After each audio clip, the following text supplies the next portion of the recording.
اگه یه روزی نوم تو گوش من صدا کنه، دوباره باز غمت بیاد که منو مبتلا کنه، به دل میگم کاریش نباشه، بذار درد تو دواشه، بره توی تموم جونم که باز برات آواز بخونم.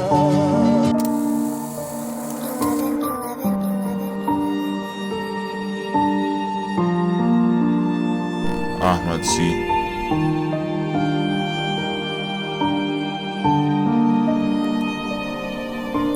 آنگاه که عشق من تبدیل به غم شد، نمیدانم چطور این کمر خم شد، ولی نشد هرگز دگر تو را فراموش کنم. ماند افسوس بر دلم تو را در آغوش کنم، اما رفت کبوتر قلب من پرواز کرد. من عاشقم هنوز ولی او سرباز کرد، غم او ماند بر سر روح برایم بار شد، آغازش رو یک عشق پاک آخرش مار شد.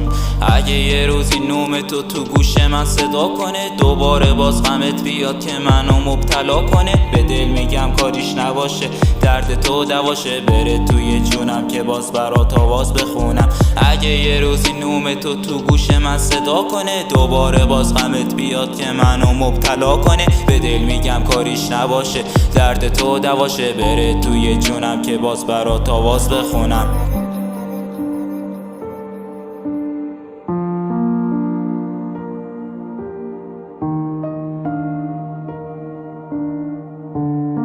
شاعر بودن به بلد بودن نیست، باید قشنگ تمام اجزا را حس کنی تا بتوانی روی برگ رهایشان کنی. شاعر عشق دردش بی انتهاست،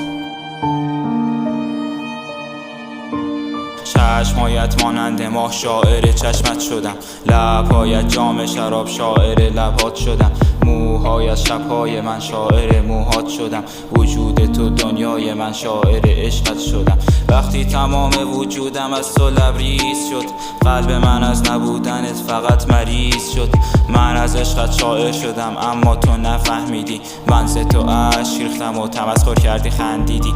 اگه یه روزی نوم تو گوش من صدا کنه، دوباره باز غمت بیاد که منو مبتلا کنه، به دل میگم کاریش نباشه، درد تو دواشه، بره توی جونم که باز برات آواز بخونم. اگه یه روزی نوم تو گوش من صدا کنه، دوباره باز غمت بیاد که منو مبتلا کنه، به دل میگم کاریش نباشه، درد تو دواشه، بره توی جونم که باز برات آواز بخونم.